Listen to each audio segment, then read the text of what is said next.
أعوذ بالله من الشيطان الرجيم.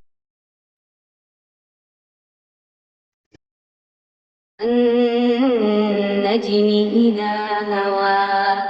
ما ضل صاحبكم وما غوى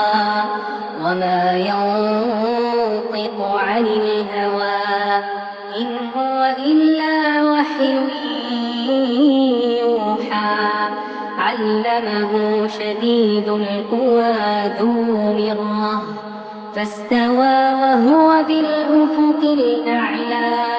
ثم دنا فتدلى فكان قاب قوسين أو أدنى فأوحى إلى عبده ما أوحى ما كذب الفؤاد ما رأى أفتمارونه على ما يرى ولقد رآه نزلة أخرى عند سدرة المنتهى عندها جنة المأوى إذ يغشى السدرة ما يغشى ما زاغ البصر وما طغى لقد رأى من آيات ربه الكبرى أفرأيتم اللات والعزى ومناة الثالثة الأخرى ألكم الذكر وله الأنثى تلك إذا قسمة ضيزى إن هي إلا أسماء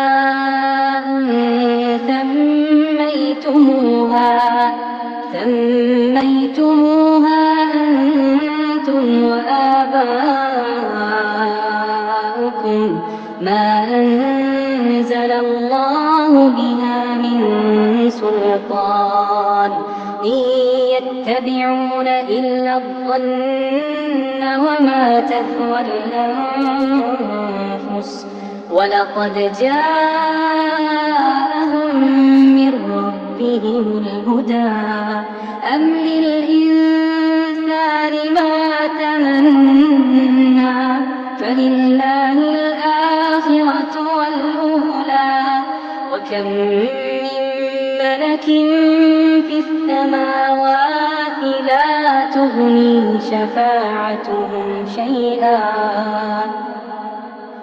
لا تغني شفاعتهم شيئا إلا من بعد أن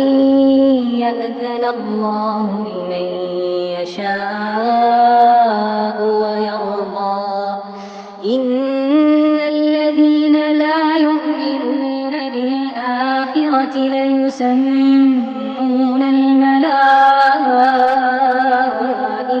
تسمية الأنثى وما لهم به من علم إن يتبعون إلا الظن وإن الظن لا يغني من الحق شيئا فأعرض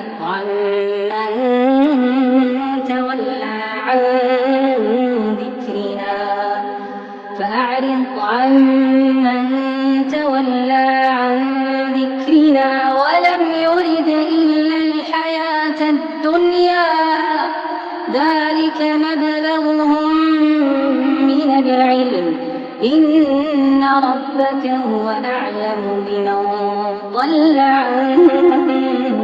سبيله وهو أعلم بمن اهتدى ولله ما في السماوات وما في الأرض ليجزي الذين أساءوا بما عملوا ويجزي الذين أحسنوا بالحسنى الذين يجتنبون كبائر الإثم والفواحش إلا اللمم إن ربك واسع المغفرة إن ربك واسع المغفرة هو أعلم بكم أنشأكم من الأرض وإذ أنتم أجنة في بطون أمهاتكم فلا تزكوا أنفسكم وأعلم بمن اتقى أفرأيت الذي تولى وأعطى قليلا وأكدى أعنده علم الغيب فهو يرى أم لم ينبأ بما في صحف موسى وإبراهيم الذي وفى ألا تزر وازرة وزر أخرى وأن ليس للإنسان إلا ما سعى وأن سعيه سوف يرى ثم يجزاه الجزاء الأوفى وأن إلى ربك المنتهى وأنه هو أضحك وأبكى وأنه هو أمات وأحيا وأنه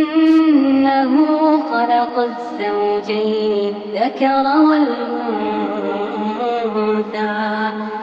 من نطفة إذا تمنى وأن عليه النشأة الأخرى وأنه هو أغنى وأقنى وأنه هو رب الشعرى وأنه أهلك عادا الأولى وثمود فما أبقى وقوم نوح من قبل إنهم كانوا هم أظلم وأطغى والمؤتفكة أهوى فغشاها ما غشا فبأي آلاء ربك تتمارى هذا نذير من النذر الأولى أزفت الآزفة أزفت الآزفة ليس لها من دونه كاشفة أفمن هذا الحديث تعجبون وتضحكون ولا تبكون